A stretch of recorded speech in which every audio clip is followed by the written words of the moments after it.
এক সন্তানকে দেখে এক চোখে, আর এক সন্তানকে দেখে আর এক চোখে, আছে না নাই? এক মেয়েকে দেখে এক চোখে, আর এক মেয়েকে দেখে আর এক চোখে। কোনো সুযোগ নাই, সুযোগ নাই। সব সন্তানদেরকে সমান ভাগ করে দিতে হবে, সব মেয়েদেরকে সমান ভাগ করে দিতে হবে।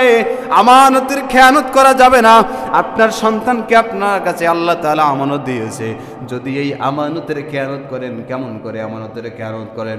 ছেলে সর্বপ্রথম একটা সন্তান ভূমিষ্ঠ হলে নবীজি বললেন, সর্বপ্রথম আপনাকে একটা ইসলামিক সুন্দর নাম, সান্টু বান্টু নাট জুয়েল বল্টু এইসব বুংসুং নাম রাখা যাবে না। এমন নাম রাখে যেই নাম দেখলে মনে হয় না, বোঝা যায় না যে ইনি মুসলমান না হিন্দু বা অন্য ধর্মের, বোঝা যায় না। এমন নাম কেন রাখবো বলেন? এমন এমন নাম আইসা শুনি আপনাদের এলাকায়, এখন চিনতেই পারি না ইনি কোন ঘরের। একে আর এক জায়গার না, এই জায়গার ওই জায়গাটা সাউন্ড প্রসেসর একটা সাদা বাটন আছে, বন্ধ করে দাও।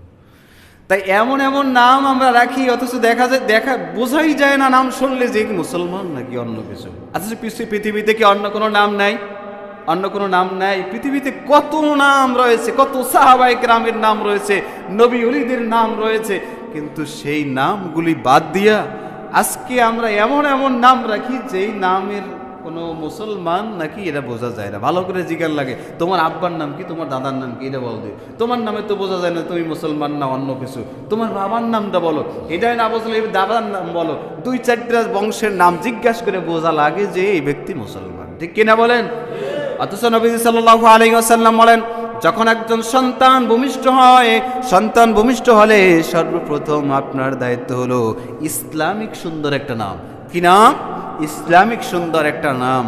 এরপরে 2 নাম্বার দায়িত্ব হলো আপনাকে তাকে দিন শিক্ষা করাতে হবে। কি শিক্ষা করাতে হবে?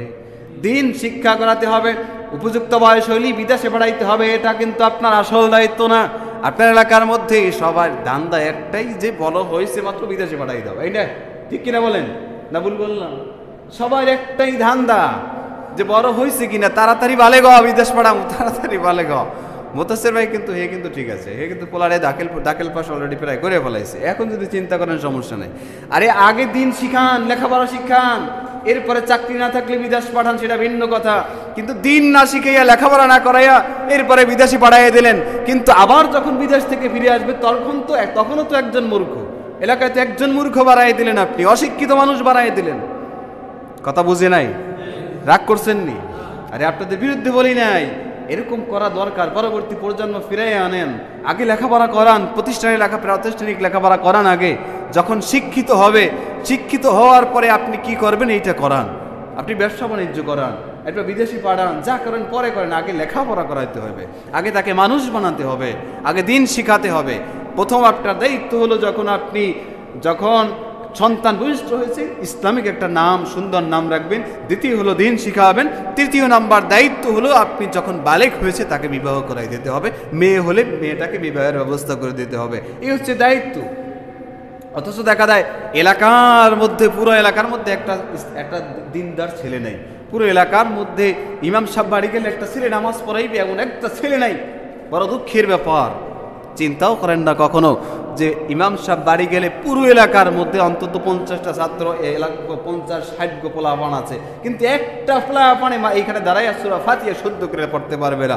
এর থেকে দুঃখ আপনার আমার কি হতে পারে? এর থেকে আপনার আমার জন্য দুঃখের কি হতে পারে? কিন্তু চিন্তাও করি না যে কিভাবে এই সমাজটা উদ্ধার করা যায়, এই মূর্খ সমাজ কিভাবে উদ্ধার করা যায়। শিক্ষিতের দিকে নিয়ে যান ভাই।